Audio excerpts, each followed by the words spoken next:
Hmm.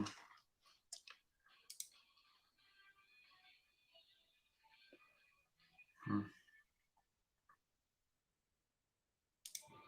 Hello, everybody, and welcome to the GEG New England Presents our October monthly meetup. My name is Jeff Bradbury. It is so great to see everybody. We are here broadcasting live on Facebook, on Twitter, and across our YouTube channels.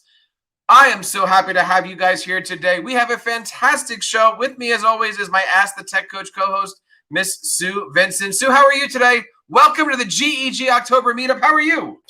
I am great. So excited to be back with the GEG New England crew and to talk all about Chrome extensions tonight. Should be an exciting conversation. I'm looking forward to that. I want to welcome our entire GEG crew. Introducing first Miss Jolie. How are you tonight, Jolie? I am doing very well. Thank you, Jeff. I'm very excited to be here. We have a great show talking about must-have Chrome extensions. And we've got a very important guest tonight. I'm so glad everyone's here. Do us a favor, if you're out there live, leave a message in that comment area. We would love to see you guys. We are broadcasting live from Maine, where we have Mr. Eric Larson. Eric, how are you today? Great. How are you? I'm so happy to see you. How is everything up north, my friend? It's doing pretty well. Can't complain. It's been amazing. It has been amazing. And you know who also is amazing right now? Miss Christina DiMicelli. Christina, how are you tonight? It is all good. We are almost at Friday, so it's a good week. Oh, Fridays are awesome. And you know who likes Fridays? Miss Jen Thomas. Jen, how are you tonight? I'm good, Jeff. I do enjoy Fridays very much. Fridays are awesome. And do you know where Fridays are awesome? Fridays are awesome in Massachusetts. And whenever I think of Massachusetts, I am always thinking forward. In fact, I'm always teaching forward. And that's why I am happy to introduce Miss Jennifer Judkins. Jen, how are you tonight? Oh, great. So glad to see this crew tonight. Hi, everybody. I am so happy to see everybody. Jolie, we have a fantastic show. Tell us all about what we're doing tonight. And please introduce our amazing guest. I am so excited because Chrome extensions are so important and they really help you use your Google Chrome browser to the fullest extent. And today we're going to talk about some of our very favorite must-have Chrome extensions. And we have a very special guest with us tonight to kick off our show. I'd like to introduce Mr. Gary Rubin. He is the territory representative for New England's Text Help, and he is going to talk to us all about the extremely popular Google extension, Equatio. So I'm very excited to see him here tonight. Gary, welcome to the show. It is great to have you here. Talk to us a little bit about what's happening these days over at Equatio and Text Help. Thank you very much. I appreciate it. And, I have to say, I'm so happy to see all of you. It seems like it's been forever since I've actually seen any of you in person. Things are really very, very excellent at Text Help these days. We're, as an organization, we're growing just tremendously. And the popularity of our tools, especially the Equatio extension, has just been phenomenal. So I'm really excited to be here tonight to talk to you and to actually be on this must-have list of extensions, talking about Equatio. So that being said, talk to us a little bit about, first of all, what is Equatio? How does it work? And let me see if I can pull up your information here. You're Gary.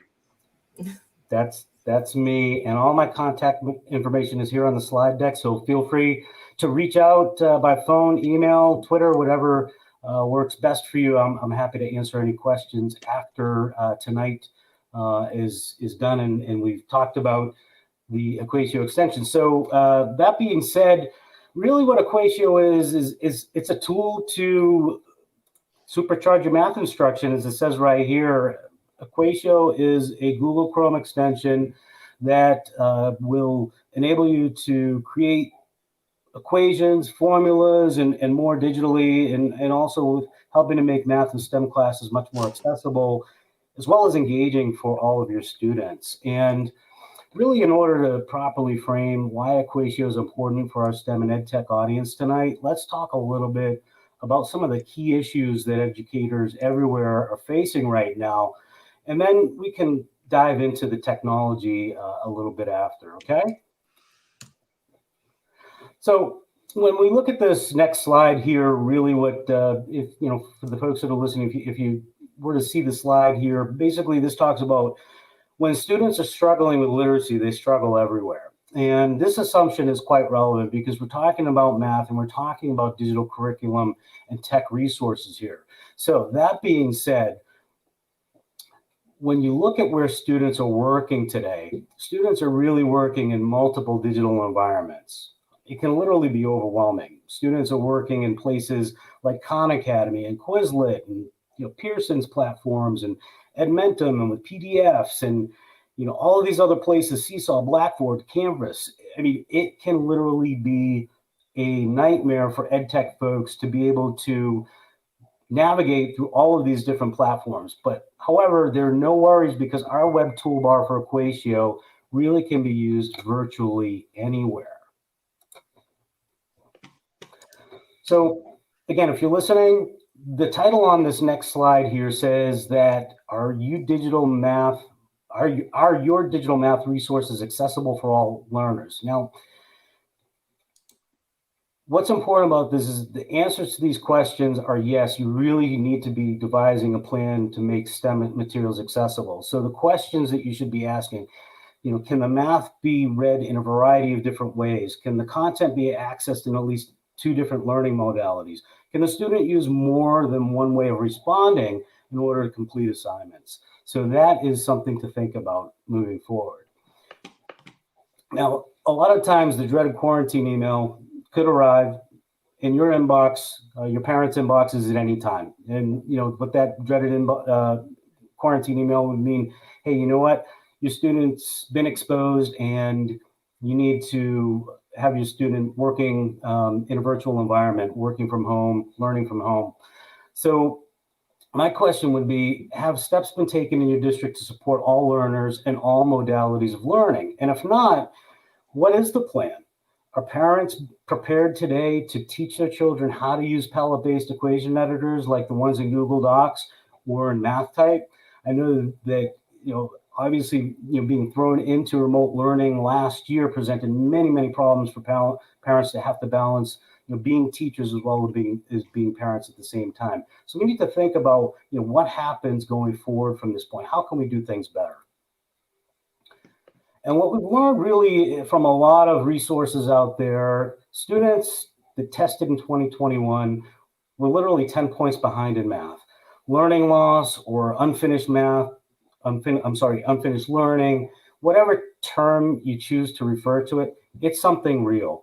There's a link in the slide deck here where you can actually listen to the McKinsey & Company article that talks about these subjects.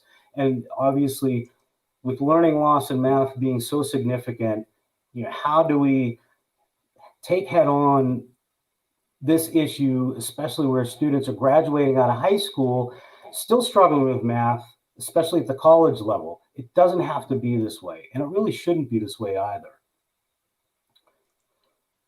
So we here at TextHelp, we have a mission statement that we've created for Equatio. And the mission statement essentially begins to say, to advance how math and STEM is being taught and learned one-to-one.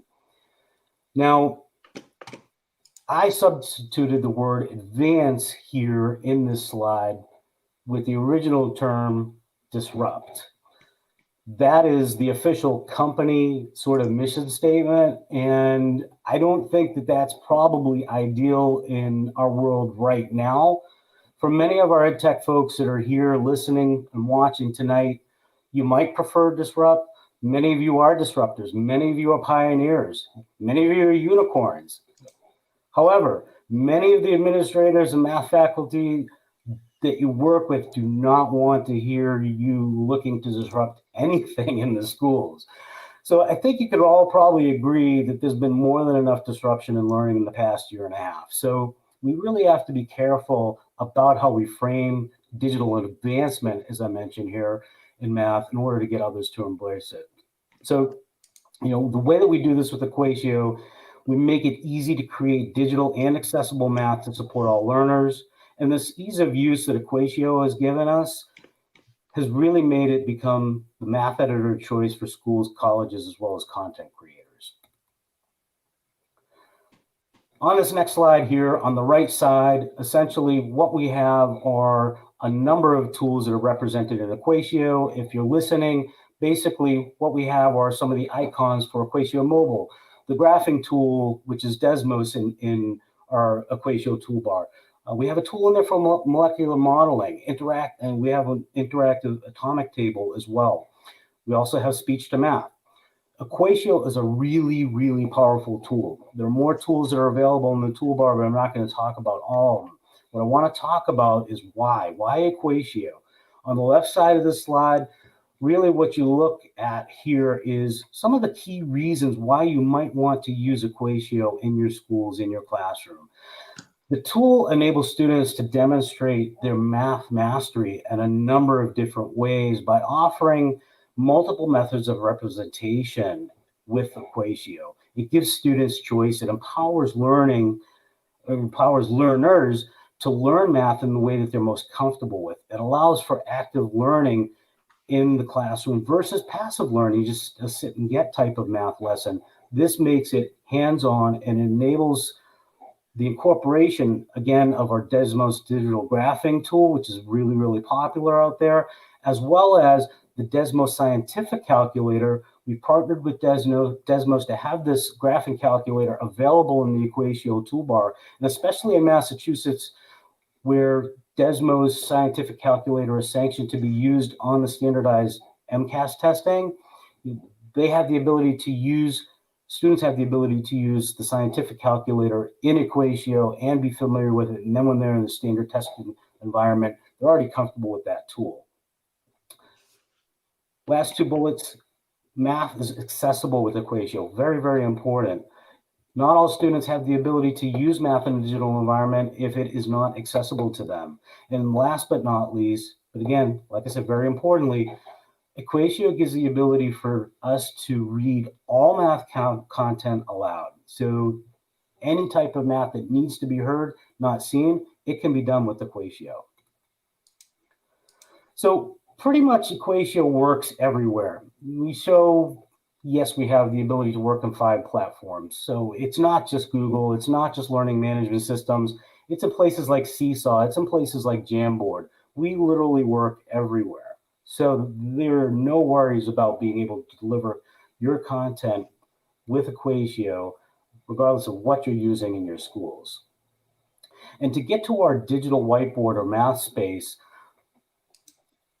all you need to do is go to www.equuat.io. And that takes you to the Equatio math space, which essentially is a web page that's a digital whiteboard, which gives a large canvas to be able to work with math. It even works on the iPad as well if you're using iPad with your younger students in the schools. And it also really encourages your students to stop solving problems and to really start exploring them. It enables you as an instructor or as an IT coach to meet those students where they're most comfortable. So whether you're in elementary school, and in this example, basically what we have, you can move on to the next slide there. Thank you. They're manipulatives. They're incorporated into the whiteboard or the math space here. In this example that we are looking at, it's a pizza with fractions. The assignment is to make a pizza using the different ingredients: mushrooms, pepperonis, olives, peppers, and to enable students to be able to use the manipulatives to make the math fun and to give them those scaffolding that they need for added support. In middle school, next slide, it gives the ability to help build connections where students can show the concepts that they're using, to deepen their understanding, to master those concepts, and to have the room to really show their work. They can show what they know. In high school, the math space enables students to be able to easily insert complex math equations and formulas directly in line with written text. Next. In this example, essentially what you're looking at is a worksheet, math worksheet on paper. Find the area of this irregular polygon. This paper and pencil worksheet, which, you know, it could get a little bit sloppy and erased and smudged and all of these other things.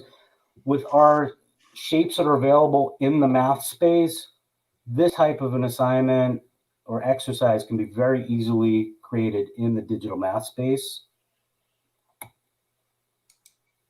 And on to the next one. And here on the left is basically a tweet from a teacher out there that was really obsessed about the pizza problem that I just used as an example. But on the right side of the screen, what we have is a link to that pizza party math space link that you could use with your students when you try this out, but also a link to 42 additional examples that you can use with your students in the classroom. So you don't have to recreate the wheel in trying to create assignments in math space. We already have these examples for you to go ahead and get off and running with your students with. And then last but not least, in the lower right corner of this frame, you have the ability to share these math spaces by either sharing them via Google Classroom or by copy and pasting a shareable link that you can send out in any form that you need to, such as email, etc. And then you can have students actually send you back responses as well. So on this next slide, basically we have the 4 main input methods of Equatio. There are more than just 4. I'm just going to cover 4 here for the sake of time. In the upper left corner is our math and STEM prediction tool. To the right of it, that's our equation editor.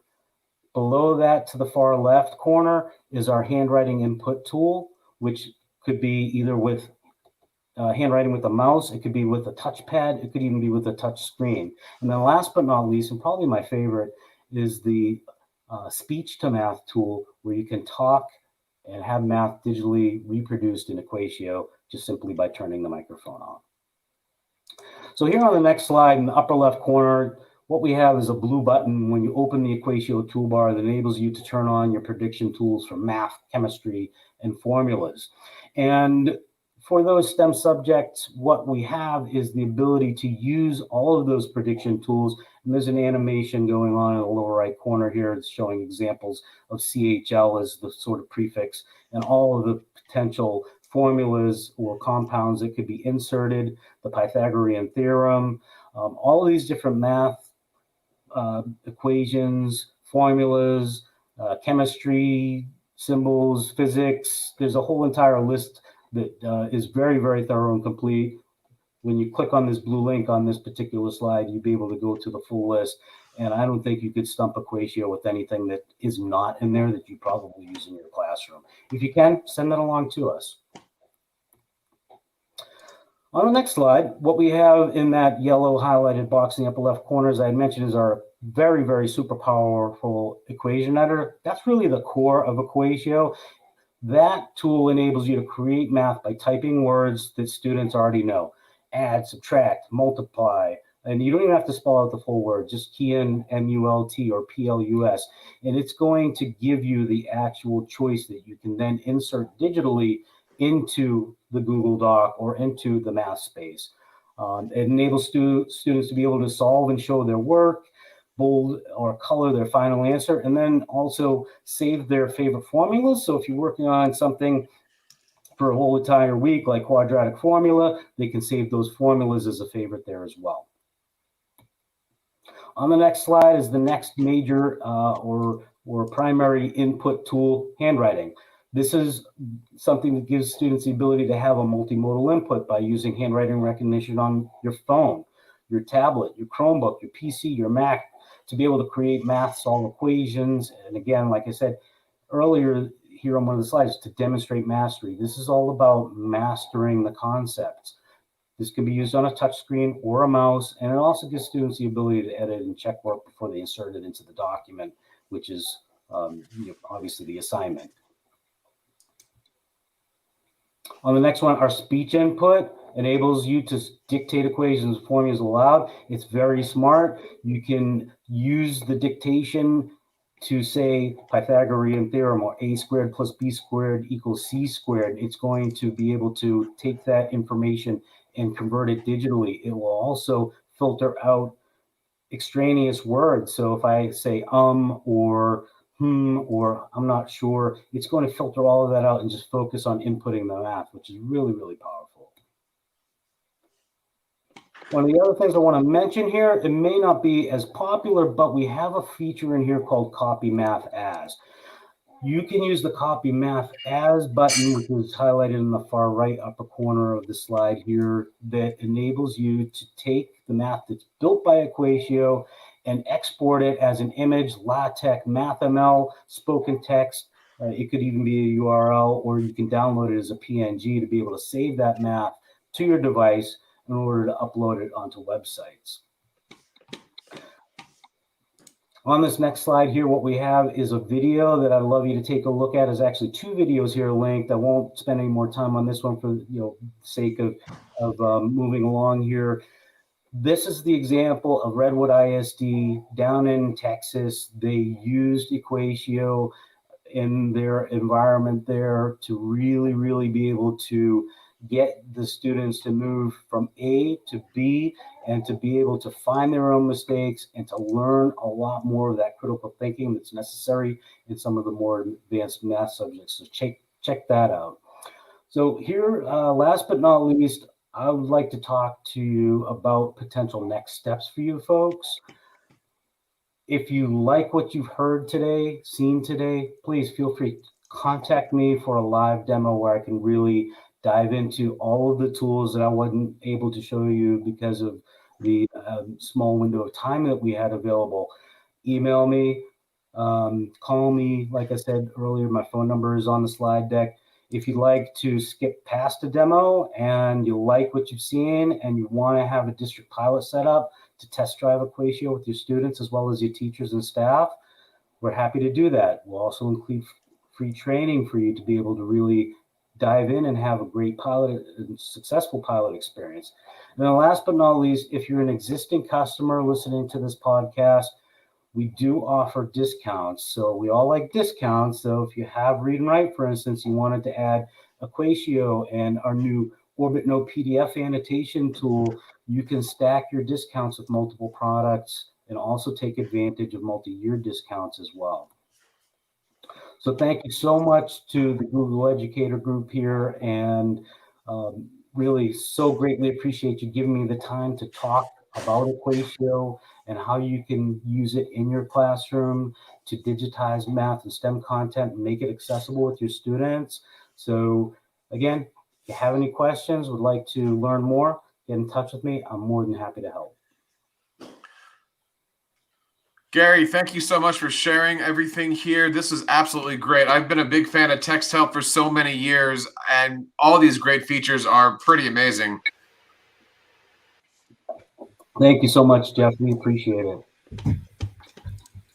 Yes, that was absolutely fabulous. And I have heard nothing but great things about Equatio. And whenever I come across a fabulous app or extension on the internet, I use a Chrome extension called Wakelet. So my must-have Chrome extension is called Wakelet. And whenever I find something that I just want to make sure I keep track of, I use this extension to easily organize all my materials into different folders. So I really use this on Twitter. So if you are on Twitter, you're going to come across so many different amazing tweets and people share resources. And I can easily, since Wakelet integrates with Twitter, I can curate all these resources using the Wakelet extension. So it really has helped me organize and share content with my teachers and for myself. So in my Wakelet collection, I have all my Google Slides that I find online. I have productivity tips and tricks I might find online, different templates. And I just made a Wakelet collection with different Halloween activities. And I was easily able to curate them using this Wakelet extension. So if you feel like you have resources everywhere and your bookmarks are overflowing and you're losing track of all this amazing stuff you are finding online, you definitely want to install the Wakelet extension. It's great. You will not be disappointed. I completely agree. Sue, you're a Wakelet fan, aren't you? Yes, absolutely. Proud Wakelet ambassador. What are some of the things that you do with Wakelets? Well, like Jolie said, just storing like topics, but there's also so many ways to use this even with students for portfolio type presentations. So if they have to gather pieces of work from different areas, like a writing piece, an artistic piece, and those types of things to complete a portfolio, that's one way I've seen it used and have some teachers trying it out that way this year. So a portfolio tool is an awesome use of Wakelet. I agree. And you know what else we can use for a portfolio tool? What? Eric, talk to us a little bit about our next slide. Sure. So organization is the key. There are so many great Chrome extensions out there that I've been known to maybe have 40 running at once, and that's not necessarily a good thing. I might have a problem. I have to see somebody about that. But anyway, one of my favorite Chrome extensions is called Extensity, because once you install Extensity, you can quickly, with a toggle, turn extensions on or off. It doesn't actually uninstall or install them, but basically it turns them off from your toolbar. So for instance, if I'm using something where I need Wakelet and a few others, I might turn those on for a week while I work on a certain project. And then I may turn those off or toggle them off while I use other things that I'm going to be using on the next project. So Extensity helps me organize my millions and millions of extensions and keep it something simple for when I'm working on certain projects and have 5, 6, maybe 10 turned on, but not 40, 50 like I've had in the past.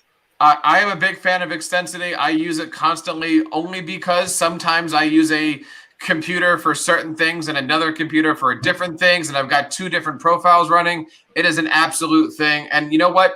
You can never have too many Chrome extensions. Just like our tech coaching friends say, bring it. And that's why I'm going to bring this over to Jennifer Thomas. Okay.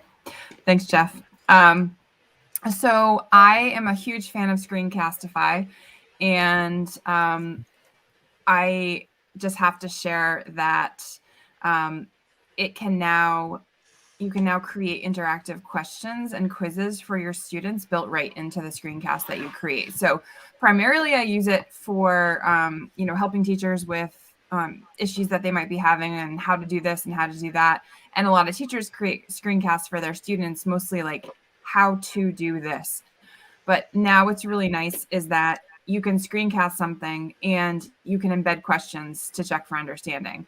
So not only can you embed questions, you can also, there's also this great space within Screencastify after you push it out through Google Classroom or your LMS that gives you viewer analytics. So you can see who's logged on your domain, so you can require them to sign in with their email addresses, your students. And so it'll give you this nice table of who's logged in, how many times they've logged in and interacted with the video, who's completed the assessment questions, the date of the last time that they engaged with the video. So that just gives you, it Screencastify up a notch in terms of making it a little bit less passive and more interactive. So I was really excited when that release happened recently. My teachers are excited too. So Screencastify is so awesome. It's easy to use, simple, goes all the great content goes into your Google Drive. I love it. And the best thing I love about it is that you can email your content to others. I don't know about you guys. I enjoy reading a lot of email, but there's only one thing that I love reading more than a lot of email. It's watching videos inside of emails. And I've always wondered, how do I get videos inside of my email so I can just do more video content inside of my emails? Christina, you have a solution for that, don't you? I do, yes. I don't like it when I have to do too many clicks. So when I have things to share with our faculty or with any users, and I have a great YouTube video that they really, really need to see, I want to make it as easy as possible for them to do it, and that means less clicks. So this one is called Embed YouTube Videos in Gmail. It's by Cloud HQ, which check them out. They have a lot of really neat little kind of niche things, but they're really interesting to take a look at. But this is easy. It's a Chrome extension, but when you're in Gmail, it adds an icon as one of your options within Gmail itself. And when you click on it, it lets you either choose one of your own videos that you may have, or it will allow you to go out and search YouTube. It can be a little bit quirky here and there, but I have found it definitely worthwhile. And it's one click right inside the email, and nobody has to leave the email to go look at a video. I love that. No matter how many emails I get, I stop and watch every single video inside of it. And often in times, I decide I want to take those videos inside those emails and I want to turn them into PDFs. And I have the perfect tool that can do that. Can we please learn a little bit about this must-have Chrome extension? Hey, Jeff, I'm excited to share about a Chrome extension called PrintFriendly and PDF. So often as teachers, we need to provide an article for students to read, and we may want to do that either digitally or in print. And we want to make sure that that article is distraction-free. Ads are not there, and the content is the focus. And PrintFriendly PDF allows you, when you click on it, to change a web page into a PDF. And more than that, not only can you of course save that, so you can easily post it on Google Classroom and have it to share year over year.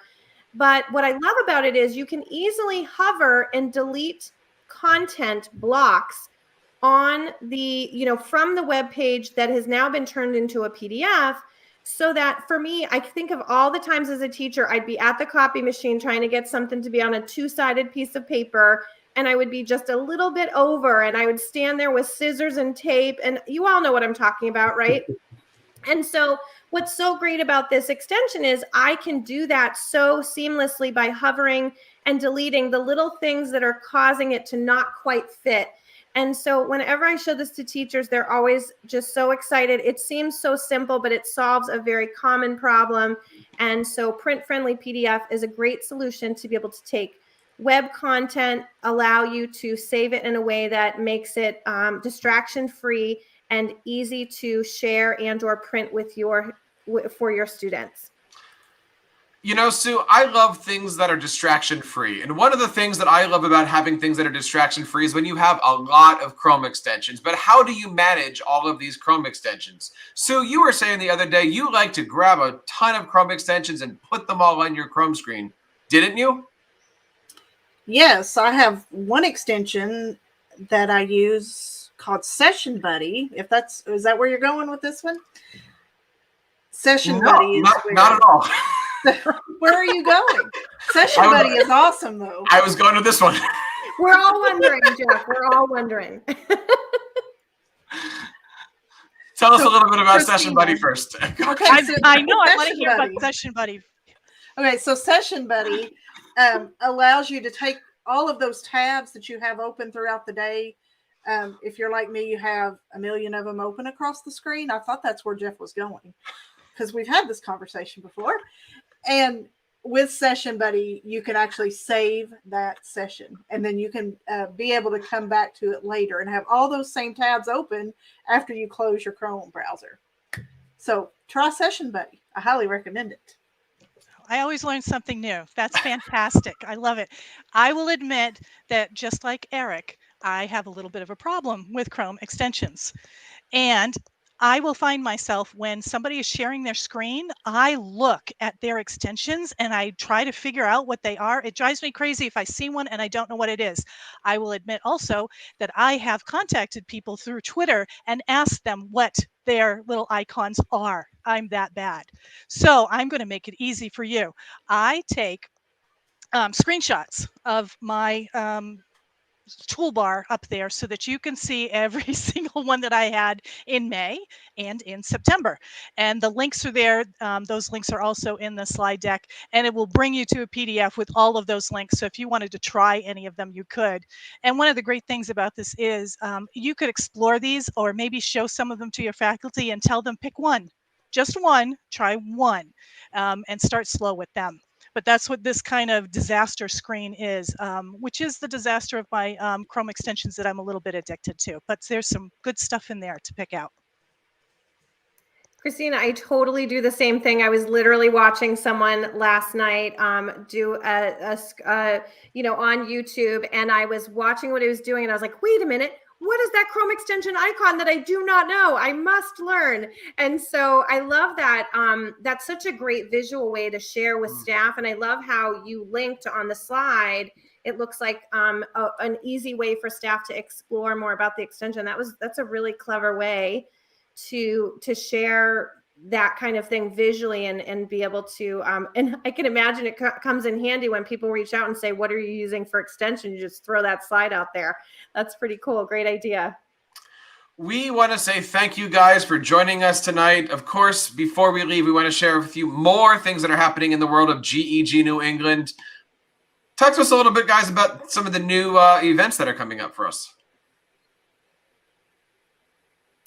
Jeff, I can never get enough of Google Sheets. I am a little bit of a Google Sheets nerd. Everyone knows this about me. I think that Google Sheets can be intimidating for people, but there's so much you can do with Google Sheets. We are going to be having a really interesting session on November 18th.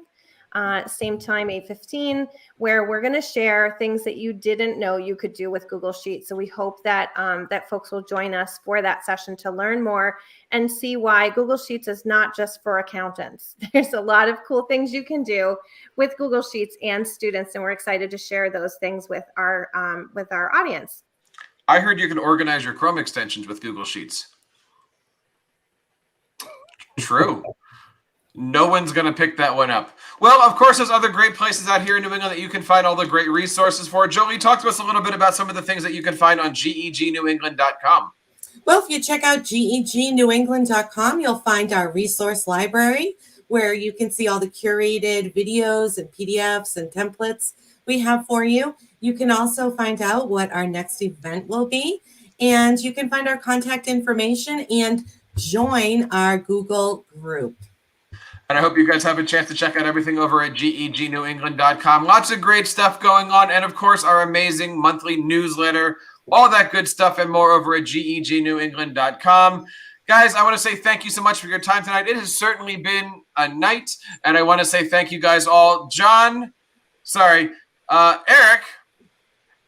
There's a lot of names going on right now. Eric, talk to us a little bit about where we can find you. Give us your socials and stuff like that. Sign off for us. Social security, sure. Social security. I'm on Twitter at elawson1977. Very nice. Jennifer Thomas. You can find me at Twitter at blendedlibgirl. Nice. Jennifer Duncans. I am on Twitter at Teaching Forward. Christina. You can find me on Twitter as at Mrs. D, MRSDI. Jolie.